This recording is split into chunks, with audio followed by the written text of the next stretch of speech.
Hello friends, તમારું સ્વાગત છે મારા કિચનમાં। તો આજે હું તમારી સાથે શેર કરવાની છું છાશ તેમજ દહીં વગર આપણે શાકભાજીથી ભરપૂર અને એકદમ પોચા રૂ જેવા ટેસ્ટી એવા લાઈવ ઢોકળા બનાવીશું। એકદમ ટેસ્ટી અને એકદમ પોચા બનશે અને તેની સાથે ખવાતી એકદમ ચટપટી અને ટેસ્ટી એવી ચટણી પણ બનાવીશું। તે બહુ જ સરસ લાગશે ઢોકળા સાથે।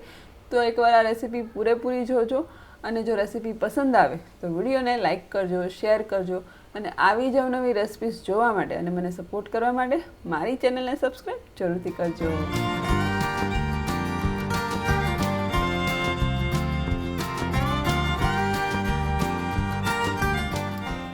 તો ઢોકળા બનાવવા માટે હું અહીંયા એક પેનની અંદર ફોતરા વગરની મગની દાળ લઈ રહી છું, 1/4 કપ જેટલી, અને એ જ પ્રમાણમાં ચણાની દાળ અને એ જ પ્રમાણમાં અડદની દાળ। તમે કોઈ પણ એક વાટકીનું માપ સેટ કરી શકો છો અને એ જ માપ પ્રમાણે બધી જ વસ્તુનું મેઝરમેન્ટ લઈ શકો છો।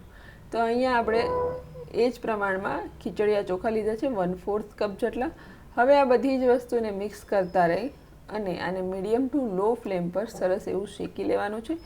એની અંદરનું જે મોઇસ્ચર છે એ જતું રહેશે અને જેથી કરીને આપણે જે લોટ બનાવીએ છીએ એ લાંબા સમય સુધી ટકશે અને સાથે સાથે જ પીસવામાં પણ આસાની રહેશે। તો અહીંયા 2 થી 3 મિનિટ જેટલું લો ફ્લેમ પર આપણે શેકી લેવાનું છે। તો હવે બધી જ વસ્તુ એક સરખી શેકાઈ ગઈ છે। તો આ સમયે આપણે ગેસની ફ્લેમને બંધ કરી દેવાની છે અને ત્યારબાદ એની અંદર 1/4 કપ જેટલા ચોખાના પૌવા એડ કરવાના છે અને 1/4 કપ જેટલો રવો એડ કરવાનો છે। તમે ઝીણો જાડો કોઈ પણ રવો અહીંયા યુઝ સૂજી પણ કરી શકો છો। તો હવે આ બધી જ વસ્તુને આપણે સરસ પેન ગરમ જ છે એટલે મિક્સ કરતા રહીને એને પણ આ પૌવા અને રવાને આ બધી વસ્તુ સાથે શેકી લેશું જેથી કરીને એની અંદરનું પણ જે મોઇસ્ચર હોય એ જતું રહેશે। તો આને શેકાતા બિલકુલ વાર નહીં લાગે। તો 1 થી 1.5 મિનિટ જેવું થયું ને એકદમ સરસ બધું જ એક સરખું શેકાઈ ગયું છે। તો થોડી વાર માટે આપણે એને ઠંડુ થવા દઈશું ને ત્યારબાદ આપણે એક મિક્સર જારની અંદર એને એડ કરીને એકદમ સરસ એવું પીસી લેવાનું છે। તો અહીંયા આપણે નહીં જાડું કે નહીં પતલું એવું પીસવાનું છે, નહીં બહુ ઝીણું પણ નથી રાખવાનું કે બહુ જાડું પણ નથી રાખવાનું। તો આ રીતનું આપણે મીડિયમ કરકરું અહીંયા આપણે મિક્સરને રાખવાનું છે। તો જેટલા ઢોકળા બનાવવા હોય એટલા આપણે બેટર લઈ લેવાનું। તો હું અહીંયા 1 કપ જેટલો લોટ મીન્સ કે જે આપણે લોટ રેડી કર્યો છે ઢોકળા માટેનો એમાંથી 1 કપ જેટલો મેં લોટ લઈ લીધો છે અને ત્યારબાદ આપણે અહીંયા દહીં કે છાશનો ઉપયોગ નથી કરવાના। તો આપણે અહીંયા પાણીને ગરમ કરીને લેવાનું છે। પાણી જે છે એ બહુ વધારે પડતું ગરમ નથી લેવાનું, મીડિયમ ગરમ રાખવાનું છે, હુંફાળા કરતાં થોડું વધારે ગરમ એવું। અને અહીંયા આપણે એને આવી રીતનું સેમી થીક બેટર આપણે તૈયાર કરવાનું છે। તો જો તમારી પાસે સમય હોય તો એને તમે 6 થી 7 કલાક માટે પણ રાખી શકો છો અને જો ના સમય હોય તો તમે એને 2 થી 3 કલાક માટે પણ રાખી શકો છો। મેં અહીંયા 6-7 કલાક માટે રાખ્યું છે। મેં સાંજના સમયે એને પલાળ્યું હતું રાતે અને સવારમાં ઢોકળા બનાવવા માટે એને લીધું છે। તો તમે 2-3 કલાક માટે પણ પલાળો તો પણ ચાલે।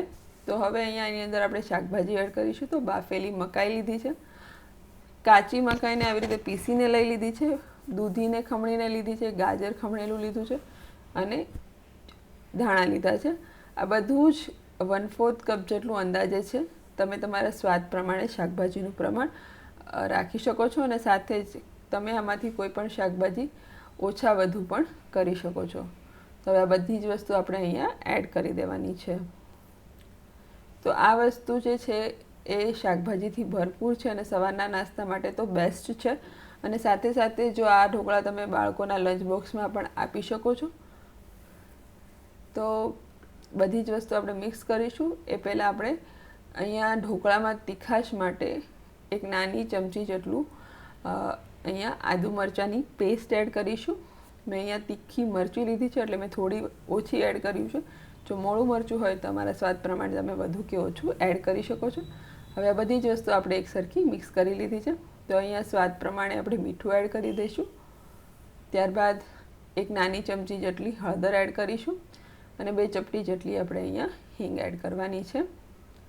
ત્યારબાદ ઢોકળા જે છે એ ખાવામાં પોચા રહે એના માટે હું અહીંયા 2 મોટી ચમચી જેટલું તેલ એડ કરી દઈશ જેથી કરીને જે ઢોકળા છે એકદમ સોફ્ટ રહેશે ખાવામાં. તો હવે આ બધી વસ્તુ આપણે મિક્સ કરી લઈશું.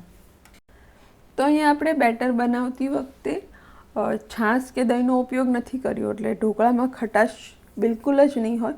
અને સાથે જ અહીંયા આપણે બાફેલી મકાઈ તેમજ મકાઈને પીસીને એડ કરી છે, તો એની અંદર હલકી મીઠાશ રહેશે, તો ઢોકળાનો સ્વાદ સરસ આવે. એની માટે હું અહીંયા એક મોટા લીંબુનો અડધું ફાડું અહીંયા એડ કરું છું. જો તમને વધારે ખટાશ પસંદ હોય તો તમે લીંબુનું પ્રમાણ પણ વધારી શકો છો. તો આપણે અહીંયા એક મોટા લીંબુનું અડધું ફાડું લીધું છે, તમે એક નાનું લીંબુ પણ એડ કરી શકો છો. તો હવે આપણું બેટર રેડી થઈ ગયું છે.